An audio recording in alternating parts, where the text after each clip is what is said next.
নমস্কাৰ বিদ্যা কোচিং কিতাপবোৰ সকলোকে স্বাগতম জনাইছো। আমাৰ এনচিইআৰটি সিৰিজ চলি আছে, তাৰে আজি এটা গুৰুত্বপূৰ্ণ চেপ্টাৰ ক্লাছ 10ৰ rise of Gandhi and the freedom movement of India.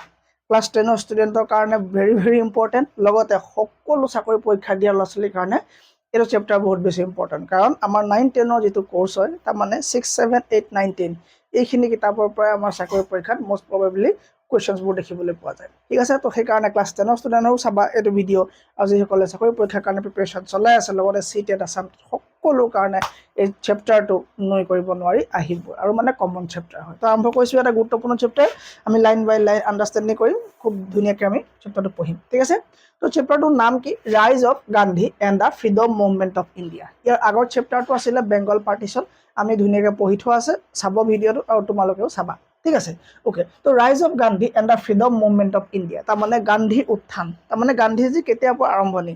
তো গান্ধীজী যেতিয়াৰ পৰা আৰম্ভণি, তাৰমানে সেই তেতিয়াৰ পৰা ফ্ৰীডম মুভমেণ্টৰ কেনেকুৱা ৰূপ ল'লে। মই আগতেও কওঁ যে গান্ধীজী এজন মানুহ নহয়, গান্ধীজী এজন যুগ হয়, মানে এটা যুগ হয়, এটা এৰা হয়। ঠিক আছে, তো গান্ধীৰ নামতে এটা যুগ আৰম্ভ হৈ যায়। তো ৰাইজ অফ গান্ধীজী, গান্ধী আৰম্ভণি হোৱাৰ লগে লগে বা গান্ধী উত্থান হোৱাৰ লগে লগে, গান্ধী সোমাই অহাৰ লগে লগে কি হৈছিলে, আৰু তেওঁৰ লগতে ফ্ৰীডম মুভমেণ্টে কি গতি লৈছিলে সেইখিনি কথা আমি ইয়াৰ আগৰখিনি চাবলৈ আজি নাযাম, বেলেগ এদিনীয়া বেকগ্ৰাউণ্ডখিনি চাম। কেনেকৈ আপোনাৰ মডাৰেট এৰিয়া কি আছিলে, যুগটো কি আছিলে, কংগ্ৰেছৰ 1885ৰ পৰা গান্ধীজীৰ সময়লৈকে তাত কেনেকুৱা ধৰণৰ কংগ্ৰেছৰ ছিষ্টেমবিলাক কেনেকুৱা আছিলে, তেওঁলোকে কি আইডিঅলজি ফ'ল' কৰিছিলে, তেওঁলোকৰ ছিষ্টেম কেনেকুৱা আছিলে, গোটেইখিনি কথা আমি কি হয় আমি আগতে চাইছোঁ যদিও আকৌ এবাৰ চাম। ঠিক আছে, সেইখিনি আমি এৰিছোঁ। তো গান্ধীৰ পৰা আমি আজি আৰম্ভ কৰিব লাগে ৰাইজ of Gandhi and the freedom movement of India. তো গান্ধীজী কোন আছিলে সেয়া আমি আৰু অলপ পাছতে পাম। ঠিক আছে, তো অকণমান চাই লওঁ কি আছে, গান্ধীজী ৰাইজ কেতিয়া হয় বা কি কথা হয়। The advent of Mohandas Karamchand Gandhi, popularly known as Mahatma Gandhi, was a landmark in the history of the freedom movement in India. After the World War started in 1914, তো গান্ধীজী কেতিয়া আহিছিলে ভাৰতলৈ? ভাৰতলৈ স্যাৰ গান্ধীজী আহিছিলে 19ত, হয়নে? 1919ত গান্ধীজী ভাৰতলৈ আহিছিলে, হয়নে? অ'কে, সৰি নট 1919, 1915ত। ঠিক আছে, 1915ত গান্ধীজী কি হৈছিলে ভাৰতলৈ আহিছিলে, তাৰমানে 1914 চনৰ ডিচেম্বৰ মাহতে তেওঁ চাউথ আফ্ৰিকাৰ পৰা ওলাই দিছিলে, আহি পেলাই 9 জানুৱাৰী তাৰিখে কি কৰিছিলে, তেওঁ আহি পেলাই ভাৰতত উপস্থিত হৈছিলে বা পাইছিলে। ঠিক আছে, তো তেওঁ যেতিয়া আহিছিলে তো সেইটো সময়ত ৱৰ্ল্ড ৱাৰৰ এটা টাইম হয়, হয়নে? তো ৱৰ্ল্ড ৱাৰ 1914ত আৰম্ভ হৈ গৈছিলে। এই ৱৰ্ল্ড ৱাৰৰ সময়ত আমাৰ ভাৰতৰ মানুহখিনি বহুতখিনি আশ্বাস দিছিলে ব্ৰিটেইনৰ ফালৰ পৰা, বা এলাইড পাৱাৰটোৱে আমাক কি কৰিছিলে, বহুতখিনি আমাক বিশ্বাসত লৈছিলে, যে কৈছিলে যে তোমালোকক কি দিয়া যাব, তোমালোক ডেমক্ৰেচি দিয়া যাব, স্বাধীন কৰি দিয়া যাব দেশখন। ঠিক আছে, দেশখন তোমালোকে নিজৰ মতে শাসন কৰিব পাৰিবা, তাত কোনো ধৰণৰ ব্ৰিটিছৰ ইণ্টাৰফেয়াৰ নাথাকিব, তোমালোকৰ মতে তোমালোকে দেশখন কি শাসন কৰিব পাৰিবা। ঠিক আছে, কিন্তু সেই তেনেকুৱা হৈ নুঠিলে। ঠিক আছে, তেওঁলোক যেতিয়া জিকিলে, যুদ্ধত যেতিয়া জিকিলে, তাৰপাছত কোনো ইণ্টাৰেষ্ট তেওঁলোকে নেদেখুৱালে যে ভাৰতক কি কৰিব, তেওঁলোকে স্বাধীন কৰি দিব, তেনেকুৱা ধৰণৰ কোনো তেওঁলোকে ইণ্টাৰেষ্ট নেদেখুৱালে। ঠিক আছে, তো এই ধৰণৰ এটিটিউডবিলাক পোৱাৰ পাছত ভাৰতৰ মানুহবিলাক আৰু অলপ কি হৈ গ'ল, হুঁচিয়াৰ হৈ গ'ল, আৰু অলপ তেওঁলোক ৰিভলিউচনেৰী হৈ গ'ল তেওঁলোক। ঠিক আছে, তো সেই সময়তে তোমাৰ এটা ৰাছিয়ান ৰিভলিউচনো হোৱা দেখা গৈছিলে, হয়নে? Is a Russian revolution. Okay, তো এই ৰাছিয়ান ৰিভলিউচন কি হয়, মই CBSE বৰ্ডৰ আপোনাৰ যিটো এটা চেপ্টাৰে আছে কি বুলি, ৰিভলিউচনেৰী কি আছিলে লগতে নামটো, আৰু ৰাছিয়ান ৰিভলিউচন বুলি এটা চেপ্টাৰ আছে। তো সেইটো ক্লাছ মই কৰি থোৱা আছে অলৰেডি, আপোনালোকে সেইটো চাব, তাত গম পাব যে ৰাছিয়ান ৰিভলিউচনত কেনেকৈ আমি মনাৰ্কি ছিষ্টেমটো আঁতৰাই পেলাই, ৰজা আহিছিলে, মানে এই যিটো ৰাজতান্ত্ৰিক বা মোনাৰ্কি যিটো ছিষ্টেম, তাক আঁতৰাই পেলাই ডেমক্ৰেচি কেনেকৈ এষ্টাব্লিছ হৈছিলে ৰাছিয়াত, তো সেই বিষয়ে আমাক ৰাছিয়াৰ ৰিভলিউচনত দিয়া দেখা যায়। ঠিক আছে, the revolution brought home to the nationalist movement in India the fact that immense strength and energy resided in the common people. তো এইবিলাক ধৰণৰ যেতিয়া তেওঁলোকে বাহিৰত দেখিবলৈ পালে যে এনেকুৱা ধৰণৰ ৰিভলিউচন হৈ আছে, ফাৰ্ষ্ট ৱৰ্ল্ড ৱাৰ পাছত যেতিয়া ৰাছিয়ান মানে ৰিভলিউচন হ'ল, তাত দেখিলে যে কেনেকৈ জনসাধাৰণ বাহিৰলৈ ওলাই আহি পেলাই কেনেকৈ মানে তেওঁলোকৰ যিজন মনাৰ্কি আছিলে, ৰজাৰ ছিষ্টেমটো আছিলে, সেই বিষয়ে মাত মাতিছিলে, তাৰ এগেইনষ্টত আহি পেলাই কেনেকৈ তেওঁলোকে আন্দোলন কৰি পেলাই তাত কি কি ইনচিডেণ্ট হৈছিলে, সেই ইনচিডেণ্টবিলাকত তেওঁলোকে কেনেকৈ পাৰ্টিচিপেট কৰিছিলে, তো এক্টিভ পাৰ্টিচিপেশ্যন কেনেকুৱা আছিলে, তো সেইবিলাক দেখি দেখি ভাৰতৰ মানুহবিলাক কি হ'ল, সজাগ হ'ল, বা নেশ্যনেলিষ্ট যিটো মানে তেওঁলোকৰ ভিতৰত থকা যিটো এন্থাছিয়াজিম বা তেওঁলোকৰ ভিতৰত থকা যিটো নেশ্যনেলিজম ভাৱধাৰা, ঠিক আছে, তো সেইটো গ্ৰ' কৰি উঠিলে, আৰু লাহে লাহে তেওঁলোক কৰিলে জাতীয়তাবোধ যিটো ভাৱধাৰা, সেইটো তেওঁলোকে কৰিলে তেওঁলোকৰ ভিতৰত কি হ'ল, জন্ম হ'ল, আৰু তেওঁলোকো মানে ব্ৰিটিছৰ এগেইনষ্টত আহিবৰ কাৰণে বা ব্ৰিটিছৰ যিবিলাক ছাল কপট, ঠিক আছে, সেইবিলাক বুজি পালে, যে টেঙৰামিবিলাক ব্ৰিটিছৰ বুজি পালে। ঠিক আছে, আৰু সেই সময়তে তোমাৰ এজন নতুন ব্যক্তিৰ আগমন হ'ব, যিজন নাম হ'ব Mahatma Gandhi. ঠিক আছে, the Russian Revolution immensely influenced the freedom lover people of India to come forward. তো ভাৰতৰ মানুহখিনিক এই ৰিভলিউচনে বহুতখিনি ইনফ্লুৱেঞ্চ কৰিলে যে আমিও আমাৰ দেশত হৈ থকা যিটো স্লেভাৰী চিষ্টেম, আমাৰ দেশত যে ইমান অপ্ৰেছড হৈ আছো, যে আমি অপ্ৰেছৰবিলাকৰ এগেইনষ্টত যে আমি যাব লাগে, তো এই কাৰণে কি পালে সব মটিভেটেড হৈ গ'ল। ঠিক আছে, the stage was set for Gandhi's entry in the national movement, who had already established himself with the leadership in South Africa and in Champaran, Gujarat, Bihar. তাৰমানে এইকেইটা অঞ্চলত গান্ধীজীয়ে নিজকে এজন লিডাৰ হিচাপে কেনেকৈ প্ৰমাণ কৰিছিলে আমি সেইখিনি চামগে। He not only energized the national movement by resurrecting the ideology of the truthfulness and non-violence, but also compelled the British to leave the country. তেওঁ অকল এইটোৱে নহয় যে আগতে নথকা ভাৱধাৰা বা আগতে নথকা যিখিনি মানুহৰ মাজত ফিলিংছ, তো সেইখিনি গান্ধীজীয়ে জন্ম দিয়াৰ লগতে তেওঁ ব্ৰিটিছকো বাধ্য কৰিছিলে যে ভাৰত এৰি যাবৰ কাৰণে। তো গান্ধীজী এটা যুগ হয়, মই কৈছোৱে। ঠিক আছে, বিফৰ হি টুক leadership in Indian national movement, তেওঁ ভাৰতৰ স্বাধীনতা আন্দোলনত পাৰ্টিচিপেট কৰাৰ আগতে গান্ধী কৈছিলে, তো সাউথ আফ্ৰিকাত আছিলে, আমি সকলোৱে জানো, হয়নে? তো Gandhi began the struggle of Indian against racism in South Africa in 1893। তো গান্ধীজীৰ জন্ম কেতিয়া হৈছিলে? গান্ধীজীৰ জন্ম 2 অক্টোবৰ 1869 গান্ধীজী কি হৈছিলে? জন্ম হৈছিলে। ঠিক আছে, গান্ধীজীৰ জন্ম 1869 2 অক্টোবৰ 1869 হৈছিলে গান্ধীজীৰ জন্ম হৈছিলে। তো গান্ধীজী 1888 ইংলেণ্ডত ল পঢ়িবলৈ গৈছিলে। ঠিক আছে, তেওঁ বেৰিষ্টাৰ কৰিবৰ কাৰণে ল পঢ়িবৰ কাৰণে তেওঁ 1888 গৈছিলে। আমি এই 2025 চনত এদিনৰ কাৰণে ইংলেণ্ড যোৱাৰ কথা ভাবিবই নোৱাৰো। যোৱাটো ছেকেণ্ডাৰী মেটাৰ, যোৱাৰ কথা ভাবিব নোৱাৰো। আৰু সেই যুগত থাকি সেই 1888 ইংলেণ্ডত গৈ ল পঢ়ি অহা গান্ধীজীৰ দেশতে আমি গান্ধীজীক বেয়া বুলি কওঁ, নাথুৰাম গডছেক আমি জিন্দাবাদ দিওঁ, হয়নে? তো সেইটো কিমান দুখ লগা বিষয়। ঠিক আছে, তো ইমানে এতিয়া অদৰকাৰী মানুহ হোৱা হ'লে পইচাই পাতিৰে তোমাৰ জাতি পিতা বুলি কৈ তুমি আজি পঢ়িবলৈ নাপালাহেঁতেন, তুমি নাথুৰাম গডছেক পঢ়িবলৈ পালাহেঁতেন। ঠিক আছে, তো বেলেগৰ ভিউ দেখি পেলাই, তুমি বেলেগে কৰা দেখি পেলাই তুমি সেইটো নকৰিবা। গান্ধীজীৰ বিষয়ে ষ্টাডি কৰিব লাগে, ভালদৰে তুমি ষ্টাডি কৰিবা। ঠিক আছে, আৰু গম পোৱা নাই আজিকালি কি হয়, ল'ৰা ছোৱালীবিলাক কি কৰে, বহুতে দেখে যে নাথুৰাম গডছে থেংক ইউ দিছে সেইদিনা 2 অক্টোবৰৰ দিনা, তো বাকীবিলাকেও লগাই দিছে। তো কি এবাৰ তুমি ষ্টাডি কৰিব মানে চেষ্টা কৰিলানে? এবাৰ জানিব বিচাৰিলানে গান্ধীজীৰ জীৱন কি, বা তেওঁ কেতিয়াও অট'বায়োগ্ৰাফি পঢ়িছানে তুমি? নাই পঢ়া, হয়নে? তো এইবোৰ নপঢ়াকৈ তুমি লোকৰ ক্ষেত্ৰত কিয় দিয়া? ঠিক আছে, তো ভাৰতৰ নিচিনা দেশত যীশুখ্ৰীষ্ট, হয়নে, তাৰপৰা তোমাৰ এই গান্ধীজীৰ নিচিনা মানুহে ক্ৰিটিকৰ পৰা, সমালোচনাৰ পৰা বাচি নগ'ল, তুমি মই কোন চোৱা, হয়নে? তো সেইকাৰণে এইবিলাক আমি বহুত চাই চিতি কৰি পেলাইহে এইবোৰত আগবাঢ়িব লাগে। তো গান্ধীজীৰ জন্ম 2 অক্টোবৰ 1869, তেওঁৰ 4টা সন্তান আছিলে, ৰামদাস, দেৱদাস, হৰিলাল, মণিলাল, হয়নে? তো 4টা সন্তানৰ লগতে এজন তুলনীয়া পুত্ৰ আছিলে, নাম আছিলে কি? যমুনালাল বাজাজ। ঠিক আছে, তেওঁ বহুত কম বয়সত 14 বছৰ বয়সত তেওঁ বিয়া পাতিছে। ঠিক আছে, তাৰপৰা তেওঁ ইংলেণ্ডত গৈ ল পঢ়িব গৈছে। তো ল পঢ়া ঘূৰি অহাৰ পাছত তেওঁ কি হয়, তেওঁ সাউথ আফ্ৰিকালৈ যায়। তেওঁ যদিও দিল্লী আৰু ৰাজকোট আৰু মুম্বাইত যদিও তেওঁ লয়াৰৰ কাম কৰিছিল, তেওঁ কিন্তু আমাৰ ভাৰতত বহুত বেছি ছাকচেছফুল লয়াৰ হ'ব নোৱাৰিলে। তুমি এটা কথা গম পোৱা নাই যে গান্ধীয়ে সৰুৰ পৰা চুৰিয়া গামোচা, তাৰমানে চুৰিয়া আৰু তোমাৰ কাপোৰখন লৈ যে থাকে, তুমি যে দেখি আছা ফটোবিলাকত যে এই ধৰণৰ যে থাকে গান্ধী, কি সৰুৰ পৰা এনেকৈ নাথাকে। গান্ধী সম্ভ্ৰান্ত পৰিয়ালত জন্মগ্ৰহণ কৰা, তেওঁ বহুত আদ্যৱন্ত পৰিয়াল, বহুত ধনী মানুহ, বহুত এৰিষ্টক্ৰেচি ফেমিলি আছে। নহ'লে 1888 গৈ ইংলেণ্ডত গৈ বেৰিষ্টাৰ কৰাটো সম্ভৱ ভাবা তুমি। তো গান্ধীজীয়ে এইবিলাক বহুত পাছত কৰিছে। তেওঁ প্ৰথমে কোট বুটত থাকে, জোতা পিন্ধে, তেওঁ এইম আছিলে অকল পইচা ঘটা, কাৰণ তেওঁ ল পঢ়ি আহিছে। তেওঁ পইচা ঘটিবলৈ তেওঁ বহুত ইচ্ছা, তেওঁ কি হয় অকল টকাৰ ধান্দাত আছিলে সেইটো সময়ত। তেওঁ তাৰপৰা কি হ'ল, লাহেকৈ সাউথ আফ্ৰিকালৈ গ'ল। সাউথ আফ্ৰিকাত এজন মানুহৰ কেছ আহিলে, দাদা আব্দুল্লাহ বুলি এজন মানুহৰ কেছ ওলাইছিলে। এই দাদা আব্দুল্লাহ কেছ খেলিবৰ কাৰণে তেওঁ কি হ'ল, তেওঁ সাউথ আফ্ৰিকালৈ গ'ল। তেওঁ সাউথ আফ্ৰিকাত গৈ পেলাই তেওঁ সাউথ আফ্ৰিকাত ছেটেলো হৈ গৈছিলে। ঠিক আছে, তেওঁ সাউথ আফ্ৰিকাত কি কৰিলে, কেছ খেলি তেওঁলোক মানে বহুত অভিজ্ঞ হৈ গ'ল। তাত তেওঁ কি হ'ল, বহুত অভিজ্ঞ হৈ গ'ল। আৰু তেওঁ তাত দেখিলে যে ভাৰতৰ মানুহবিলাক যে আমাৰ ইয়াত যে আছে, ভাৰতৰ মানুহ যিবিলাক সাউথ আফ্ৰিকাত আছে, সেই মানুহবিলাকক তাত কিয় বহুত অত্যাচাৰ কৰে। তেওঁলোক অত্যাচাৰ কৰে মানে তেওঁলোকৰ আইডেণ্টিটি, এখন তোমাৰ ৰেজিষ্ট্ৰেশ্যন এটা ছিষ্টেম আছে। সেইখিনি মোৰ যিবিলাক তোমাৰ ডাঙৰ লেভেলৰ ক্লাছ আছে সেইবিলাকত চালে গম পাবা। আৰু যিবোৰ ইণ্ডিয়ান পলিটি, ইণ্ডিয়ান হিষ্ট্ৰী মোৰ ক্লাছ আছে সেইখিনি চাবা। যদি এই মানে গান্ধীজীৰ বিষয়ে যদি ভালকৈ জানিবলৈ মন আছে, তেওঁ সাউথ আফ্ৰিকাত কি কৰিলে বা কি কাৰণ তেওঁ নাটাল কংগ্ৰেছৰ ফৰ্মেশ্যন কৰিব লগা হ'ল, এই গোটেই কথাখিনি যদি তুমি জানিব খোজা, আগৰ ভিডিঅ'বিলাক চাবা আৰু মানে ইম্পৰ্টেণ্ট ভিডিঅ'বিলাক চাবা, তেতিয়া তুমি তাৰ মানে যিখিনি বেকগ্ৰাউণ্ড হয় গম পাবা। আৰু তোমালোকৰ হিচাপত এই চেপ্টাৰ হিচাপত যিখিনি দিয়া আছে মই সেইখিনি তোমালোকৰ এতিয়া এক্সপ্লেইন কৰিব গৈ আছোঁ, হ'ব। তো গান্ধীজীয়ে তাত গৈ দেখিলে যে আমাৰ ইণ্ডিয়ান মানুহবিলাক কি হয়, তাত বহুত ডিছক্ৰিমিনেট হ'ব লগা হয়। তেওঁলোকক ৰাতি 8টা বজাৰ পিছত বাহিৰলৈ মানে ওলাব নিদিয়ে, যিবিলাক মানে মতা মানুহ, হয়নে? তেওঁলোক কাৰণ ভাৰতৰ পৰা ছিংগুল মানুহবিলাকে যায়, তো তাত কি কৰে, এটা সময়তহে তেওঁলোক মানে বেছি ৰাতি হ'লে বাহিৰলৈ ওলাবলৈ নিদিয়ে। ঠিক আছে, কাৰণ এইবোৰ ছিংগল মানুহ হয়, ঠিক আছে, তাত তোমাৰ ফেমিলিবিলাক আছে, তাত মাইকী মানুহ আছে, ছোৱালী আছে, সেইকাৰণে মানে ওলাব নিদিয়ে। এটা এচুতীয়া জেগাত তেওঁলোক একেবাৰে থাকিবলৈ দিয়ে, হয়নে? তেওঁলোকৰ এটা ৰেজিষ্ট্ৰেশ্যন কাৰ্ড দিয়ে, সেই কাৰ্ডটো লৈ তেওঁলোকে 24 ঘণ্টা নিজৰ লগত ৰাখিব লাগিব। কামলৈ যাওক, যি কৰক, হাজিৰা কৰক, তেওঁলোক কাৰ্ডটোৰ লগত ৰাখিব লাগিব। কাৰ্ডটো যদি ফাটি মেলি যায়, তেওঁলোক ভাৰতলৈ ঘূৰি আহিব নোৱাৰে বা তেওঁলোক আইডেণ্টিটি হেৰাই যায় তাতে, হয়নে? তো বহুতখিনি ৰেষ্ট্ৰিকশ্যন বা বহুতখিনি তেওঁলোকে ডিছক্ৰিমিনেট হ'ব লগা হৈছিলে ভাৰতৰ মানুহ চাউথ আফ্ৰিকাত। তেওঁলোকে কোনো ধৰণৰ ন্যায় নাপাইছিলে তাত। আৰু এটা কথা মন দিবা, চাউথ আফ্ৰিকাত তেতিয়াও তোমাৰ কি আছিলে, তেতিয়াও তোমাৰ ব্ৰিটিছৰ ৰাজে আছিলে। তুমি গম পোৱা যে নেলছন মেণ্ডেলা আহিছিলে কেতিয়া, 1994 ইলেকশ্যন হৈছিলে, হয়নে? তোমাৰ কি চেপ্টাৰ নাম, Nelson Mandela a long walk to freedom যিটো আছিলে, হয়নে? সেই চেপ্টাৰ তোমাৰ ধুনীয়াকৈ তাত কোৱা হৈছে, হয়নে? তো যে তাত তোমাৰ কি চাউথ আফ্ৰিকাখন তোমাৰ কি আছিলে, অপ্ৰেছড কাণ্ট্ৰি আছিলে, that was oppressed by England, that was oppressed by white people, হয় নাই? তো হোৱাইট আৰু তোমাৰ কি আছিলে, তোমাৰ ব্লেক পিপুলৰ মাজত ক্লাছ এটা, কনফ্লিক্ট এটা তাত দেখিবলৈ পোৱা গৈছিলে। আৰু লগতে যিটো নেটিভ ইণ্ডিয়ান আছিলে, সেই ইণ্ডিয়ানবোৰ তাত যে গৈ আছিলে, সেইখিনিৰ ওপৰতো বহুতখিনি টৰ্চাৰ তেওঁলোকে কৰিছিলে, ঠিক আছে।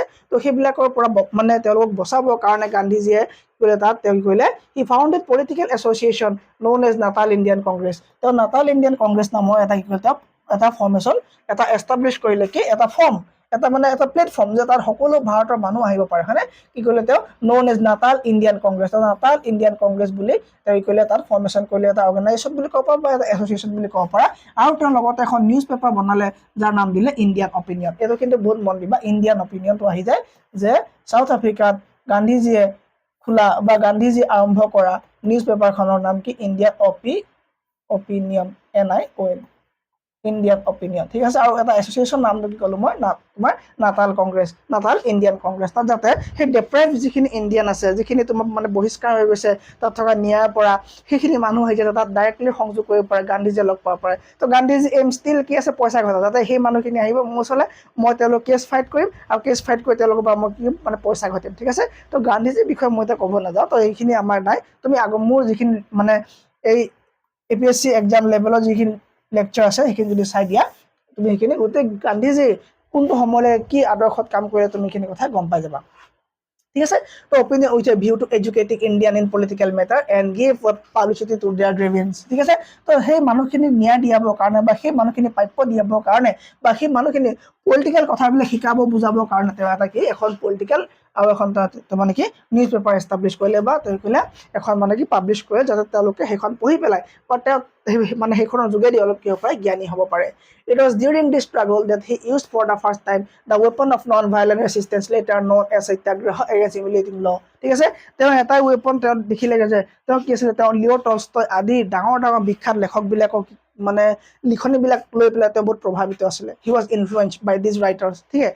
তো যেতিয়া তেওঁ এইবিলাক দেখি পেলাই তেওঁ ভাবিলে যে নাই তোমাৰ হাতত যদি AK-47 থাকে, মোৰ হাতত যদি এটা কেটেপা থাকে, মই তোমাৰ লগত ফাইট কৰিব যোৱাটো মোৰ কাৰণে এইটো মানে মূৰ্খামি হ'ব নে? হ'ব। সেইটো কথা গান্ধীজীয়ে ধুনীয়াকৈ বুজি পাইছিলে যে ব্ৰিটিছৰ হাতত অস্ত্ৰ শস্ত্ৰ পৰা ধৰি লৈ ইমান মানে পাৱাৰ আছে, আৰু ময়ো যদি এখন তৰোৱাল লৈ যাওঁ, অভিয়াছলি মোৰ গুলি খোৱাটো কি হয়, একদম ফিক্স হয়। তো গান্ধীজীয়ে দেখিলে যে মই নন ভাইলেঞ্চ কৰোঁ, মই নন ভাইলেঞ্চলি আগবাঢ়িম, ঠিক আছে। তো যেতিয়া আমাৰ অসমতো যেতিয়া প্ৰটেষ্টবিলাক হয়, আমাৰ কি আছে, আমাৰ কনষ্টিটিউশ্যনেল ৰাইট আছে, আমাৰ সাংবিধানিক অধিকাৰ আছে, ফাণ্ডামেণ্টেল ৰাইট আছে যে আমি কি প্ৰটেষ্ট কৰিব পাৰোঁ, আমি আন্দোলন কৰিব পাৰোঁ। কিন্তু সেই আন্দোলন শুড বি পিচফুল, সেয়া শান্তিপূৰ্ণ হ'ব লাগিব। যদি আমি শান্তিপূৰ্ণ নহয় পেলাই আমি যদি চৰকাৰী আচবাব ভাঙিবলৈ যাওঁ, চৰকাৰী অফিচ ভাঙিবলৈ যাওঁ, যদি আমি বেয়া কিবা কৰোঁ, হয়নে, কাৰোবাক মাৰপিট কৰোঁ, তেতিয়া কিন্তু আমাৰ পিচফুল আন্দোলনটো পিচফুল হৈ নাথাকিব। গতিকে তোমাৰ কি হ'ব, তোমাৰ হিংসাত্মক হ'ব। আৰু সেইটো অপশ্যনলৈকে বা সেইটো চান্সলৈকে বাট চাই থাকে আমাৰ কি গভৰ্ণমেণ্ট, ঠিক আছে। তো তেতিয়াই সেই গভৰ্ণমেণ্টে কৰিব পাৰে তোমাক ধৰিব বা তোমাক এৰেষ্ট কৰিব পাৰে। তুমি যেতিয়ালৈকে তুমি পিচফুল মেইনটেইন কৰি ৰাখিবা, তোমাক কোনোৱে কৰিব নোৱাৰে। দিল্লী ইমান দিন আন্দোলনবিলাক কেনেকৈ হৈছিলে, তো আমাৰ ইয়াত কা আন্দোলনো হৈছিলে, কিমান ধুনীয়াকৈ চলিছিলে, কোনেও কোৱা নাছিলে ব্ৰিটিছে, মানে চৰকাৰে বন্ধ কৰিব পৰা নাছিলে। কিন্তু যেতিয়া মানুহবিলাক হিংসাত্মক ভাইলেণ্ট ৰূপ ল'লে, ঠিক আছে, তো ভাইলেণ্ট যিদিনাৰ পৰা এডপ্ট কৰিলে তেওঁলোকে, আৰু গভৰ্ণমেণ্ট আহি গ'ল তেওঁলোকক ছাপ্ৰেছ কৰিবৰ কাৰণে, ঠিক আছে। তো গান্ধীজীয়ে দেখিলে যে মই যদি নন ভাইলেঞ্চ এডপ্ট কৰি লওঁ, মই যদি নন ভাইলেঞ্চ এটা ৱে অফ মানে কি মোৰ মানে প্ৰটেষ্ট কৰা যিটো মানে ৱে হ'ব, সেইটো নন ভাইলেঞ্চ যদি মই লৈ লওঁ, তেতিয়া মোক তেওঁলোকে ছাপ্ৰেছ কৰিবলৈ পটককৈ নোৱাৰিব। যদি নন ভাইলেঞ্চ ফ'ল' কৰি পেলাই সত্যাগ্ৰহ, সত্য মানে ট্ৰুথ, আৰু আগ্ৰাহ মানে কি, তোমাৰ ইয়াৰ পাছত ক'ব অলপ পাছতে যে আগ্ৰাহ মানে কি, মানে হোল্ডিং ফাষ্ট, মই লাগিলে মোক অনশন কৰিম, মই নোখোৱাকৈ থাকিম। তো নোখোৱাকৈ থাকি মই প্ৰতিবাদ কৰিম, অনশন কৰিম, মই ট্ৰুথত বিশ্বাস ৰাখিম, ঠিক আছে। মই সদায় সত্যত থাকিম, ঠিক আছে। মই কেতিয়াও তেওঁলোকে দিয়া উচতনি মই কেতিয়াও ভুল নাযাওঁ, মই তেওঁলোকৰ হাত নুঠাওঁ বা মই লাঠি নলওঁ, ঠিক আছে। কিন্তু মই কি ট্ৰুথত থাকি পেলাই মই আন্দোলন কৰিম। তো এই আন্দোলন তেওঁ সত্যাগ্ৰহতে প্ৰথমে আৰম্ভ কৰিছিলে, মনত ৰাখিবা। তো গান্ধীজীৰ জীৱনৰ first Satyagraha was started in South Africa and in India. গান্ধীজীৰ Satyagraha first in where Champaran Satyagraha in Bihar. Okay, so Champaran was the first Satyagraha of Gandhiji in India. আৰু সাউথ আফ্ৰিকাত তেওঁৰ জীৱনৰ প্ৰথম সত্যাগ্ৰহ আৰম্ভ হৈছিলে। তো তেওঁ দুটা তেওঁ কৈছে তোমাৰ সাউথ আফ্ৰিকাতে আৰম্ভ মানে জীৱনৰ বুলি ক'লে সাউথ আফ্ৰিকা, যদি ইণ্ডিয়াৰ ফাৰ্ষ্ট সত্যাগ্ৰহ হ'ব তোমাৰ কি চম্পাৰণ সত্যাগ্ৰহ হ'ব বিহাৰত হ'ব। ঠিক আছে, তো এইবিলাক কাৰণে কি হৈছিলে তোমাৰ গান্ধীজী কি হ'ব বহুত কি হৈছিলে ফেমাছ হৈ আছিলে। ঠিক আছে, ওকে। তো গান্ধীজীয়ে তোমাৰ সাউথ আফ্ৰিকাত কি কৰিলে প্ৰথমে সত্যাগ্ৰহ আৰম্ভ কৰে আৰু সত্যাগ্ৰহৰ অৰ্থটো মই তোমালোকক ধুনীয়াকৈ ক'লো। ওকে, এতিয়া আমি চাব লাগিব যে Gandhi explain the satyagraha was not মিয়াৰ পেচিভ ৰেচিষ্টেন্স। গান্ধীজীয়ে কৈছে যে সত্যাগ্ৰহ আমি এডপ্ট কৰি পেলাই আমি ৰেচিষ্টেন্স কৰিব পাৰিম, বাধা দিব পাৰিম তেওঁলোকক। ঠিক আছে, mean intense political activity by large masses of আমি যদি বহুতখিনি মানুহ নন ভাইলেণ্টলি লাগু আৰু যদি আমাৰ বেছ হিচাপে যদি আমি সত্যাগ্ৰহক মানি লওঁ, যদি আমি সত্যাগ্ৰহ হিচাপে আমি থাকোঁ যে সত্যাগ্ৰহী আমি সত্যক বিশ্বাস কৰিম, নন ভাইলেণ্টলি আমি প্ৰটেষ্ট কৰিম, তেতিয়া আমি কি বাধা দিব পাৰিম তেওঁলোকক। ঠিক আছে, নহ'লে আমি কিন্তু নোৱাৰিম। In evolving the concept of Satyagraha Gandhi was influence by the writing of Tolstoy and Thoreau. ঠিক আছে, তো এইকেইজন বিখ্যাত মানুহৰ পৰা কি হৈছিলে গান্ধীজী কি হৈছিলে তেওঁলোকৰ ৰাইটিংছবিলাকৰ পৰা তেওঁলোকৰ কিতাপবিলাকৰ পৰা গান্ধীজী ইনফ্লুৱেঞ্চ হৈ পেলাই এই সত্যাগ্ৰহটো নিজৰ জীৱনত কি কৰিছিলে এডপ্ট কৰিছিলে। ঠিক আছে, তো এতিয়ালৈকে তুমি পালা এই দুটা পইণ্ট যে গান্ধীজীয়ে কাৰ পৰা ইনফ্লুৱেঞ্চ হৈছিলে। ঠিক আছে, নন ভাইলেণ্টৰ কাৰণে বা সত্যাগ্ৰহৰ কাৰণে। Gandhi's activities in South Africa transformed him into a mature and idealist leader. তো যেতিয়া সাউথ আফ্ৰিকাত তেওঁ এইবিলাক কাম কৰিব ধৰিলে, তেওঁ south Africa slowly and gradually সেই মানুহখিনিৰ বিৰুদ্ধে মানে যিখিনি মানে ডেপ্ৰাইভড মানুহ আছিলে, যিখিনি বঞ্চিত মানুহ আছিলে, সেইখিনি মানুহৰ হৈ পেলাই যেতিয়া ওকালতি কৰিব ল'লে, তেওঁলোকৰ প্ৰব্লেমবিলাক ছল্ভ কৰিব ল'লে, তেওঁ লাহে লাহে এজন কি মেচিয়ৰ মানুহ হৈ আহিছিলে। With this impression he return to India in 1915 তেওঁ 9 জানুৱাৰী তাৰিখে আহি পেলাই ভাৰতত উপস্থিত হৈছিলে। আৰু সেই 9 জানুৱাৰী দিনটো এতিয়া তোমাৰ কি বুলি কোৱা হয় NRI ডে হিচাপে চেলিব্ৰেট কৰা হয়, মানে নন ৰেচিডেন্স অফ ইণ্ডিয়া। ঠিক আছে, এইটো এটা ইম্পৰ্টেণ্ট তোমালোকৰ কাৰণে আৰু এটা MCQ ওলাই গ'ল। ঠিক আছে, he had to be actively involve in become successful in solving 3 local dispute.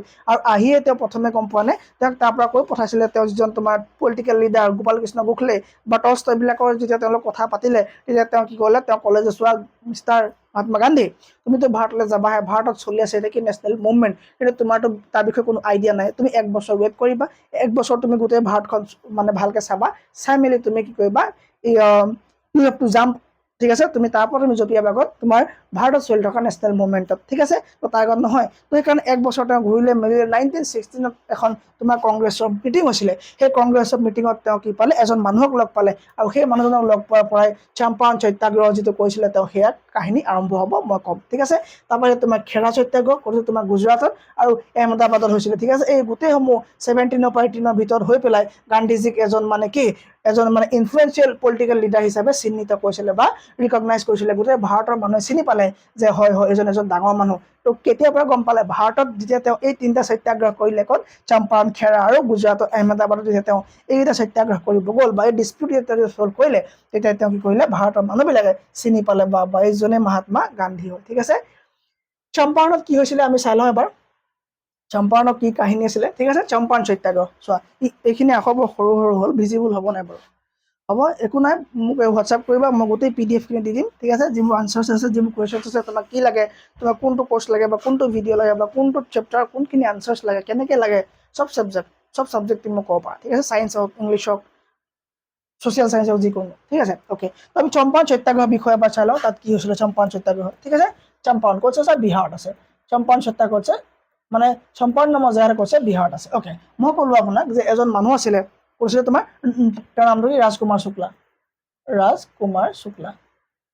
ঠিক আছে, ৰাজকুমাৰ শুক্লা নামৰ এজন মানুহ কি কৰিলে তোমাৰ গান্ধীজী যেতিয়া কংগ্ৰেছৰ মিটিং আছিলে, সেই মিটিঙত ৰাজকুমাৰ শুক্লা বুলি এজন মানুহ আহিছিলে ক'ৰ পৰা, বিহাৰৰ পৰা। তেওঁ গৈ পেলাই তেতিয়া চিনি নাপায় যে গান্ধীজী কোন, তাত কোনেও গম নাপায় যে গান্ধীজী ইমান ফেমাছ মানুহ এজন। ঠিক আছে, তেওঁ গৈছিলে এটা ইছ্যু লৈ পেলাই, তেওঁ চম্পাৰণত চলি থকা এটা ইছ্যু লৈ পেলাই গৈছিলে।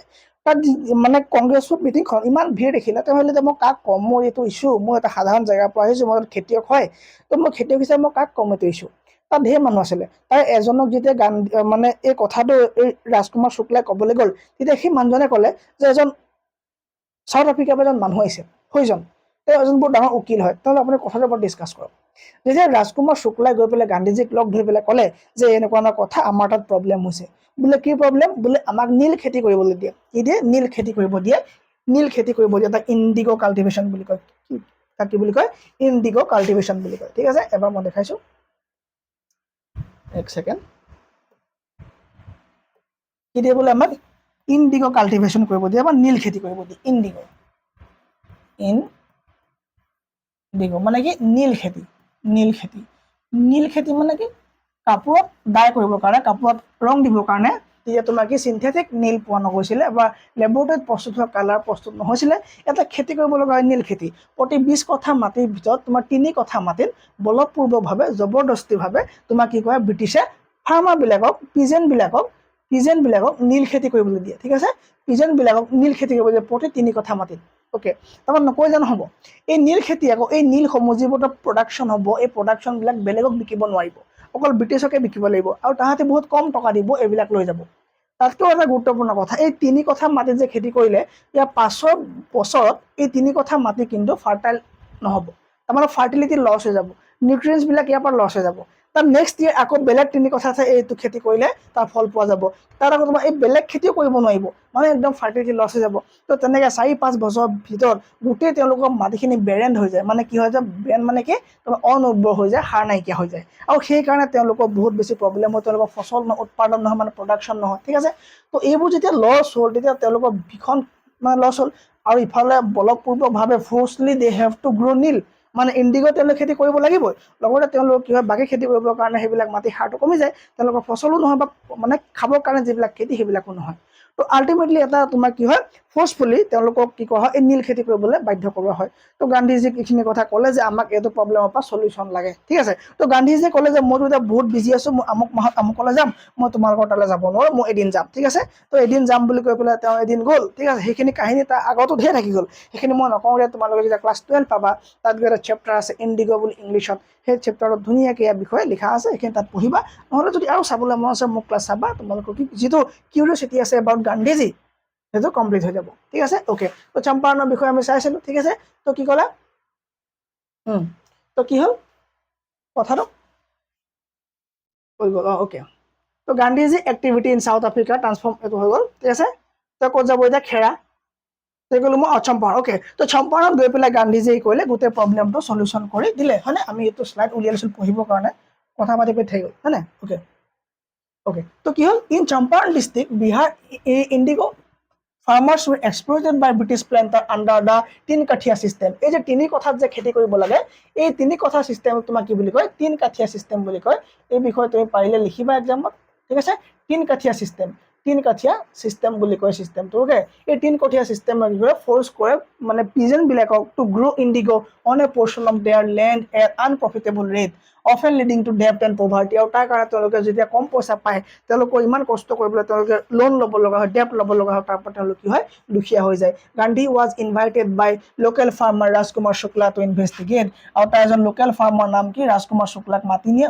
ৰাজকুমাৰ শুক্লা গান্ধীজীক মাতি নিয়ে এই কেছটোৰ বিষয়ে আমাক সহায় কৰিবৰ কাৰণে গান্ধী এৰাইভ গান্ধী গৈ পালেগে ঠিক আছে and British order to leave আৰু গান্ধীজী ক'লে যে তুমি ইয়াৰ পৰা যোৱা কোনে ক'লে ব্ৰিটিছে ক'লে and conducted A detail survey of village আৰু গান্ধীজীয়ে তেনেকুৱা নকৰি পেলাই গোটেই গাঁওখন তেওঁ গান্ধীজীয়ে ছাৰ্ভে কৰিলে he used non violent protest by refusing to obey the eviction notice of mobilise এইটো চাবা দেই গান্ধীজী আমি সিটো ছাইডে অকণমান চাই লওঁ ঠিক আছে চোৱা তো যেতিয়া 1917 সময় বা 1917 to 18 যিটো সময় ঠিক আছে সেই সময়ত গান্ধীজী একদম নতুন মানুহ শিকাৰৰ মানুহ এবিচিডেৰিয়ান বুলি কয় এইটো এবিচিডেৰিয়ান মানে একদম নতুন মানুহ তেওঁ মানে লাৰ্ণাৰ ঠিক আছে তো সেই সময়ত গান্ধীজীয়ে যে অলপ টাইম ল'লে যে ৰাজকুমাৰ শুক্লাক মই যাম বাৰু মই ভাবি চাম যাম হয়নে তো সেই সময়ত কি ভাৰতৰ বেলেগ জেগাত প্ৰব্লেম নাছিলে নেকি আছিলে প্ৰব্লেম তো তেন্তে বেলেগ জেগাত নগৈ তেওঁ চম্পাৰণ কিয় গ'ল তাতো আমাৰ কথা আছে যে চম্পাৰণত তেওঁ উইন হোৱা তেওঁ যিটো কামৰ কাৰণে যাব তেওঁ সলিউশ্যন কৰি পাৰিবনে নোৱাৰি আগত চাব লাগিব তেওঁ দেখিলে যে মোৰ তাত মানে মোৰ জিকাৰ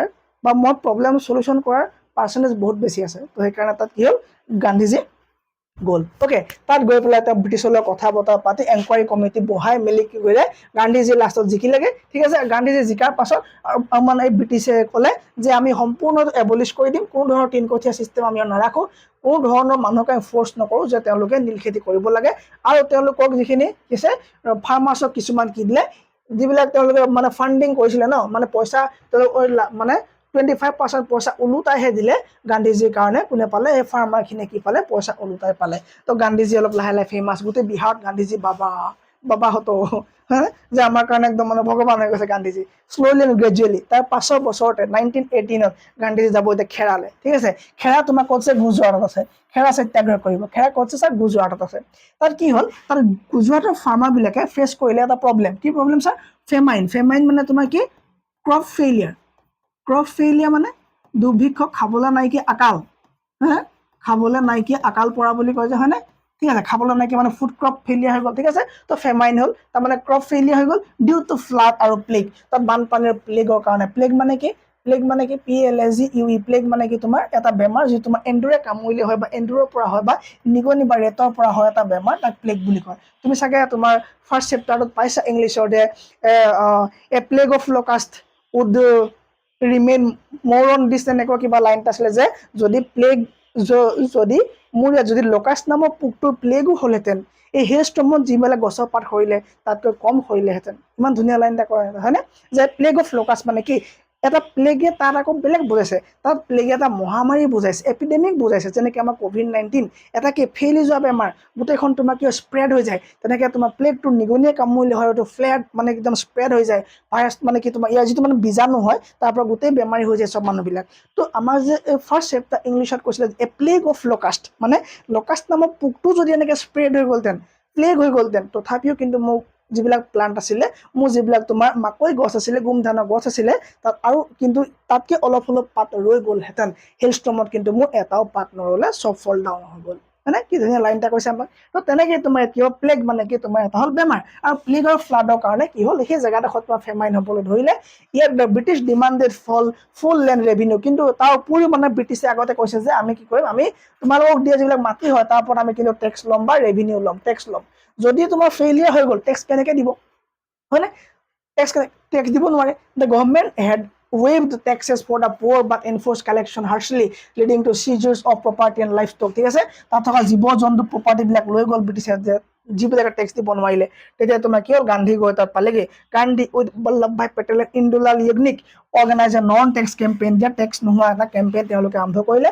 villagers pledge non payment and non violent resistance hiding assets and courting arrest Gandhi emphasise voluntary participation and moral pressure on authority তাও ঠিক আছে তোমাৰ গান্ধীজী তাত গৈ পেলাই কৰিলে তোমাৰ এই ৰেভিনিউ যিটো কথা আছিলে এই ৰেভিনিউ কথাটো কৰিলে তেওঁলোক মানে হেল্প কৰিলে গাঁৱৰ মানুহবিলাক হেল্প কৰিলে যে তোমালোকে কি টেক্স দিব নালাগে বা পাৰ্চিয়েল যিটো তোমাৰ টেক্সত কি আছে তেওঁলোকে ছাছপেনশ্যন লগোৱাত গান্ধীজীয়ে বহুত বেছি হেল্প কৰিলেগৈ ঠিক আছে অ'কে এতিয়া আহিলে খেৰা সত্যাগ্ৰহ আমি কি হয় চাই লওঁ তো খেৰাত কি হ'ব তোমাৰ টেক্সটাইল মিল আছিলে হয়নে তো টেক্সটাইল মিল শুনিছা নাম এই মিল ৱৰ্কাৰ আছে তোমাৰ একে জেগাৰ নাম কি তোমাৰ গুজৰাট ঠিক আছে মানে কি হয় তোমাৰ টেক্সটাইল তোমাক কৰিছিলে খেৰা নহয় আহমেদাবাদ ঠিক আছে আহমেদাবাদ তো গুজৰাট আহমেদাবাদত কি হ'ল তাত তোমাৰ মিলৰ কাম চলে খুব মিল আছে আৰু মিল এছ'চিয়েশ্যনৰ মালিক আছিলে আম্বালাল চাৰাভাই ঠিক আছে মই এইখিনি কথা তোমালোক নকওঁ তোমাৰ দৰকাৰ নাই কি হ'ল এই টেক্সটাইল মিলত কি কৰে কাম কৰিবলৈ বহুত জেগাৰ পৰা মানুহ যায় গুজৰাটৰ পৰা মানুহ যায় ঠিক আছে তো যেতিয়া তোমাৰ এই যে মই কৈছোঁ যে প্লেগ হৈছিলে যে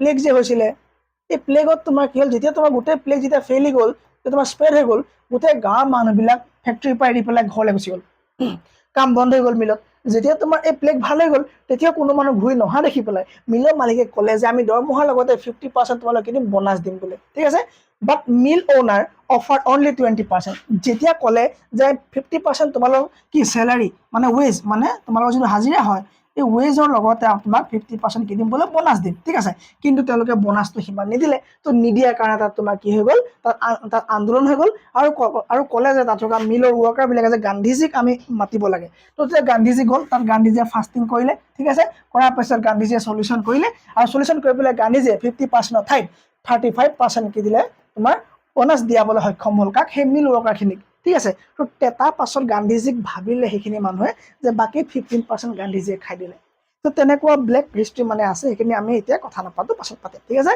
তো গান্ধীজী এই তিনিটা সত্যাগ্ৰহ কৰি পেলাই 17 আৰু 18ৰ ভিতৰত বিহাৰ আৰু গুজৰাটত এইখিনি কৰি পেলাই গান্ধীজী বহুত বেছি কি হ'ল ফেমাছ হ'ব ধৰিলে তেতিয়াৰ পৰা মানুহে গান্ধীজী কি হ'ল তোমাৰ চিনি পোৱা হ'বলৈ ধৰিলে ঠিক আছে তো তিনিটা সত্যাগ্ৰহৰ কথা মই তোমালোক কি ক'লো ধুনীয়াকৈ এক্সপ্লেইন কৰি দিলোঁ ঠিক আছে ওকে তিনিটা সত্যাগ্ৰহৰ কথা মই তোমালোক ক'লো এক্সপ্লেইন কৰি দিলোঁ When the First World War broke out in 1914, The Indian rendered valuable service to the British. The Congress gave ample demonstration of loyalty. ঠিক আছে, তোমাৰ যেতিয়া যুদ্ধ শেষ হৈ গ'ল তাৰপিছত তোমাৰ ব্ৰিটিছৰ ওচৰত ছাৰ্ভিচ দিব ধৰিলে আমাৰ ভাৰতৰ মানুহবিলাকে, কংগ্ৰেছ গেভ এম্পল, কংগ্ৰেছে কি দিলে, এম্পল ডেমনষ্ট্ৰেশ্যন দিলে যে আমি লয়েল হয়। ঠিক আছে, বহুতখিনি ধুনীয়া ক'লে যে আমি লয়েল মানুহ কাৰ ওচৰত, ব্ৰিটিছৰ ওচৰত। এম্পল মানে কি, এম্পল চাউণ্ডছ লাইক টেম্পল, মইতো যেতিয়া পঢ়োঁ তেতিয়া কওঁ ample sounds like temple, sounds like temple মানে কি ছাৰ, টেম্পল মানে মন্দিৰ। ছাৰ ইয়াত ক'ৰ পৰা আহিলে এইটো শব্দ, টেম্পলৰ লাইক টেম্পল, টেম্পল মানে কি ছাৰ, মন্দিৰ।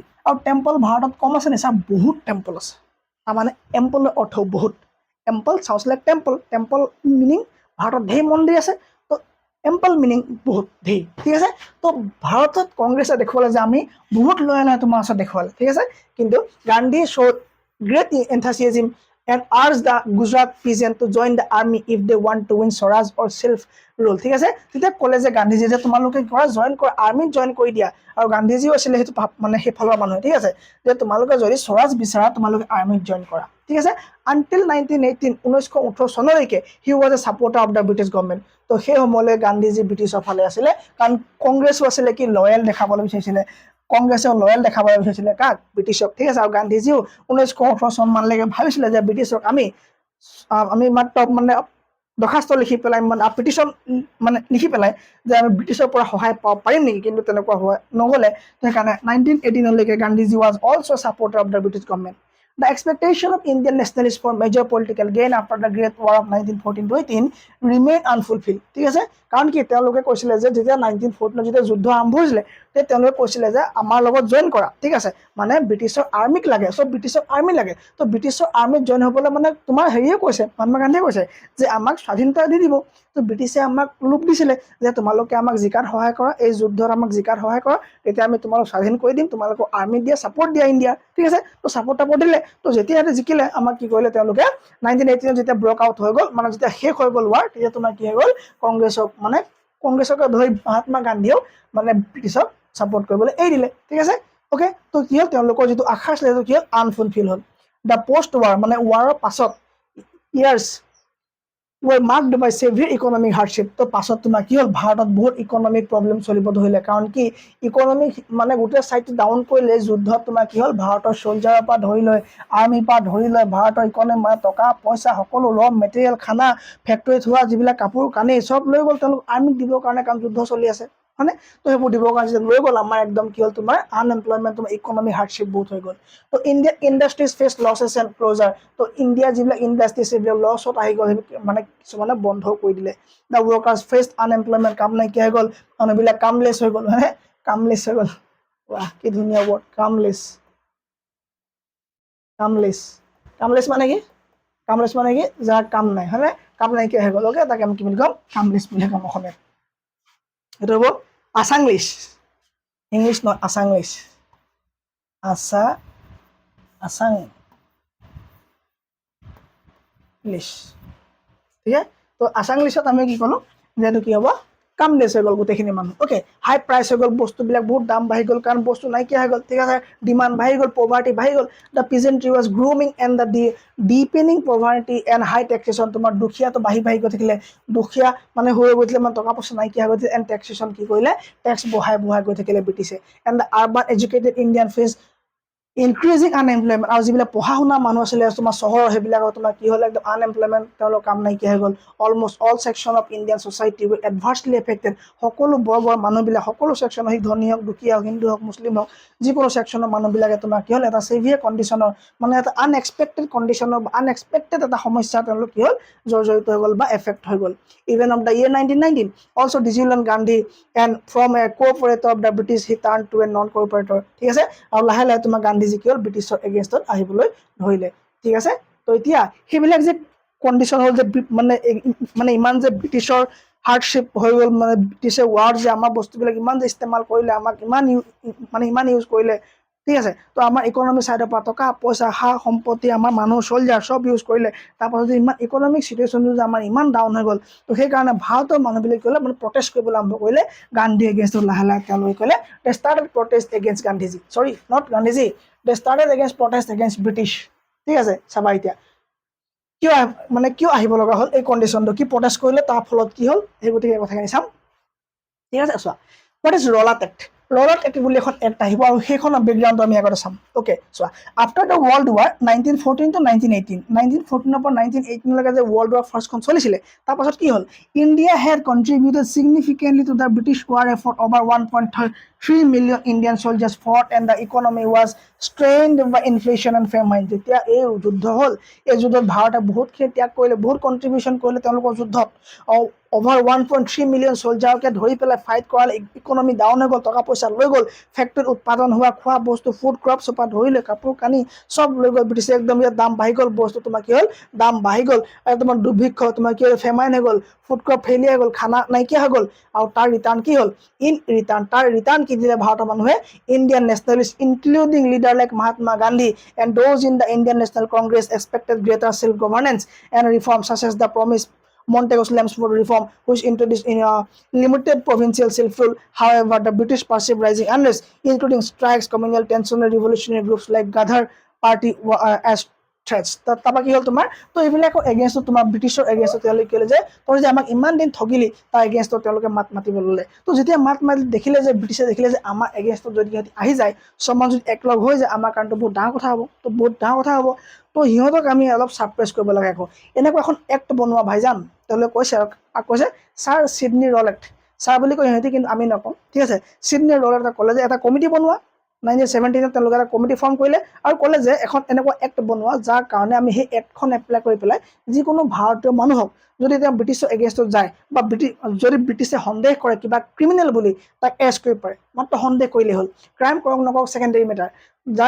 ডাইৰেক্ট আমি তেওঁক মানে এৰেষ্ট কৰিম, তাক কোনো প্ৰমাণ নালাগে, আমাক কোনো উকিল সি ৰাখিব নোৱাৰে। ঠিক আছে, ডাইৰেক্ট আমি এৰেষ্ট কৰিম আৰু মেক্সিমাম 2 বছৰলৈকে আমি তাক জেলত ভৰাই দিব পৰা এখন এক্ট বনাব লাগে।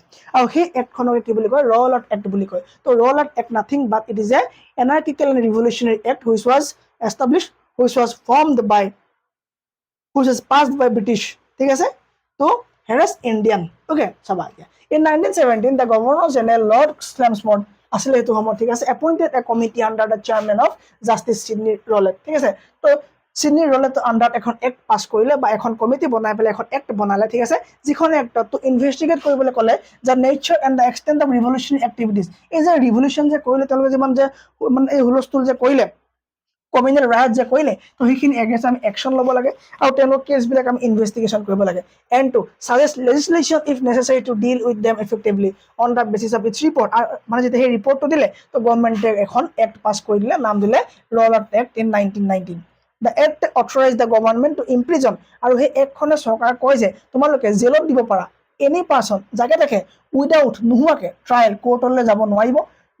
তোমাৰ মানে কিবা ল তোমাৰ কি হ'ব, কোনো ধৰণৰ তেওঁৰ লত এফেক্টেড হ'ব নালাগে, বা কনভিকশ্যন তুমি যিকোনো কেছতে ফচাব পাৰা, সেই কেছটোৰ কাৰণে বা সেই মানুহজন কোনো ধৰণৰ জামিন নাপায় বা কোনো ধৰণৰ উকিল ৰাখিব নোৱাৰিব, তেওঁ কাৰণ জানিব নোৱাৰিব, এইবোৰ নোহোৱাকৈ কি কৰিব পাৰে, তুমি যাতে এজন মানুহক এৰেষ্ট কৰিব পাৰা। তুমি গম পোৱা না, ভাৰতত কিন্তু এতিয়া সেইটো কাম কৰিব নোৱাৰে। তোমাক এতিয়া মোক বা তোমাক কোনো পুলিচে এৰেষ্ট কৰিব নোৱাৰে, মানে উইদাউট এনি কাৰণ। আমাক যদি এৰেষ্ট কৰিব লগা হয়, আমাক ৱাৰেণ্ট দেখাব লাগিব। কি দেখাব লাগিব? ৱাৰেণ্ট দেখাব লাগিব। ৱাৰেণ্ট দেখাৰ পাছতে 24 ঘণ্টাৰ ভিতৰত আমাক মেজিষ্ট্ৰেটৰ ওচৰত হাজিৰ কৰিব লাগিব, হয়নে? তাৰপাছত সেই মেজিষ্ট্ৰেটে ক'ব যে আমাক কি কৰিব লাগে, আমাক জামিন দিব, বেইল দিব, নে জেইল হ'ব, নে জুডিচিয়েল কাষ্টাডি বা পুলিচ কাষ্টাডিকে আমাক দিয়া যাব। ঠিক আছে, তো সেইকেইটা কথা তোমাক কি হ'ব, মেজিষ্ট্ৰেটৰ ওপৰত কি হ'ব, ডিপেণ্ড কৰিব। ঠিক আছে, তো কিন্তু এই এক্টখনৰ মতে কি হ'ব, যাকে তাকে এৰেষ্ট কৰিব পাৰে, একো সোধ পোছ নাই, ডাইৰেক্ট জেলত ভৰাই দিয়ে 2 বছৰৰ কাৰণে, 2 yearsলৈকে। ঠিক আছে, আৰু গান্ধীজীয়ে এইখনৰ নাম দিলে ব্লেক এক্ট। গান্ধীজীয়ে এই এক্টখনৰ নাম কি দিলে? ব্লেক এক্ট, আন্ধা কানুন।